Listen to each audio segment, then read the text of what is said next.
Sesco, el entrepiso que se adapta a todo tipo de estructura, presenta En la Hora de la Verdad, a través de Radio Red, hoy en la historia.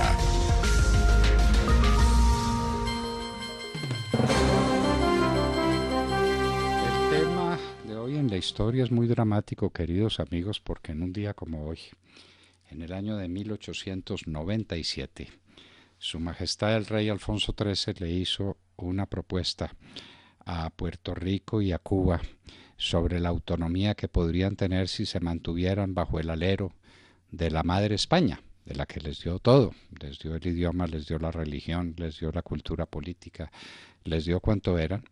Estaban en plan de independencia en ambas partes y les hizo una oferta.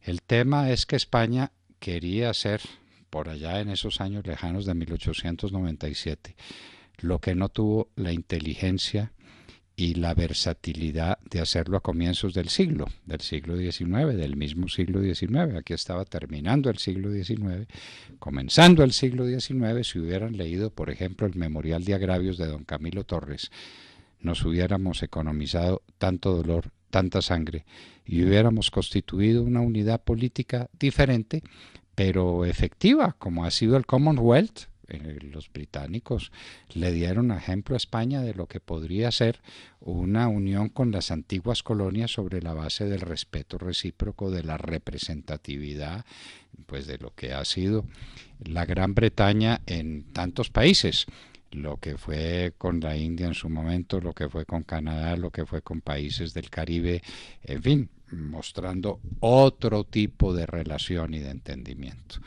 Pero en España lo que había era unos bárbaros que estaban tratando de mantener el principio absolutista de Su Majestad el Rey, que era, pues para decirlo con todo respeto, pero con toda firmeza, un pobre diablo, el rey Fernando VII.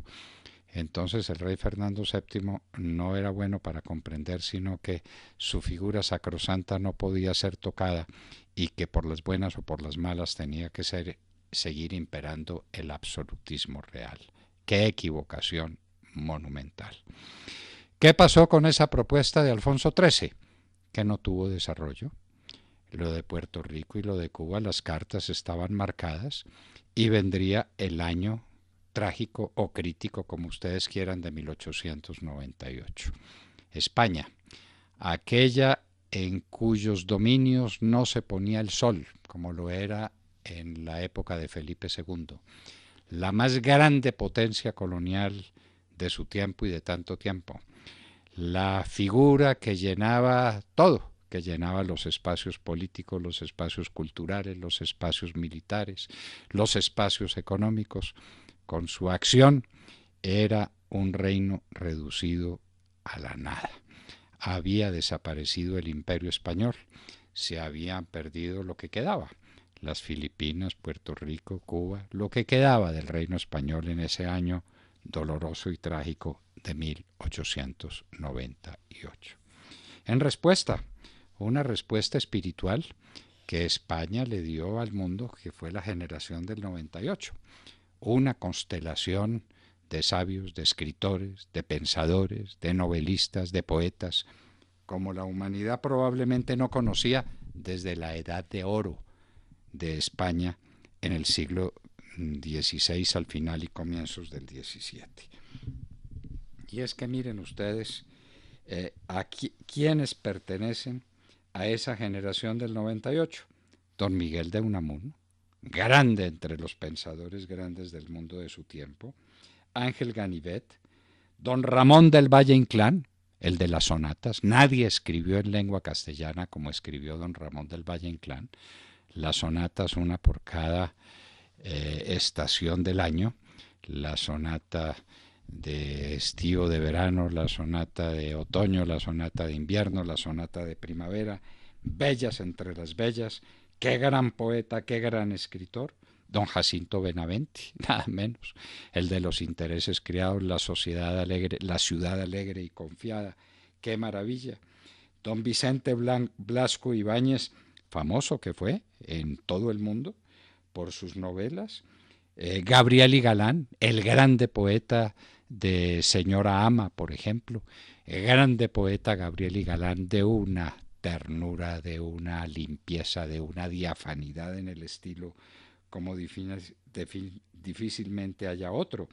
Los hermanos Álvarez Quintero, Serafín Álvarez Quintero y Joaquín, qué grandes entre los grandes.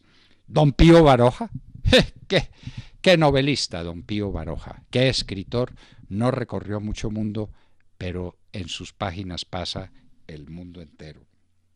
Don Pío Baroja, Azorín, ¿habrá un cultor más puro, más limpio del estilo diáfano de Azorín? Difícilmente se produzca cosa parecida.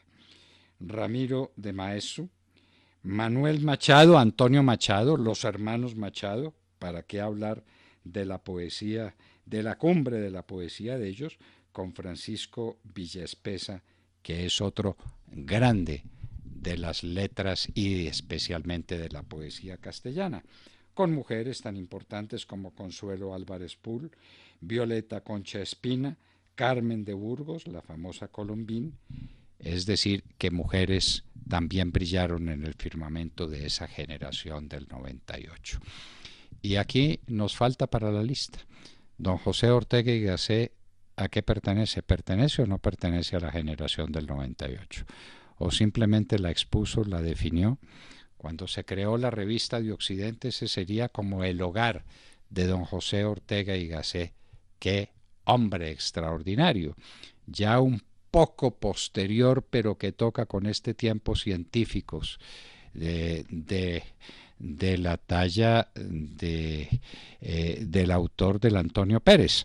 Saben pues a quién me estoy refiriendo, grande entre los grandes, y del Greco y Toledo, una cosa sencillamente colosal, que era fundamentalmente este hombre, era fundamentalmente un médico endocrino, uno de los grandes científicos del momento, con Santiago Ramón y Cajal también, gran científico, grande médico, grande investigador.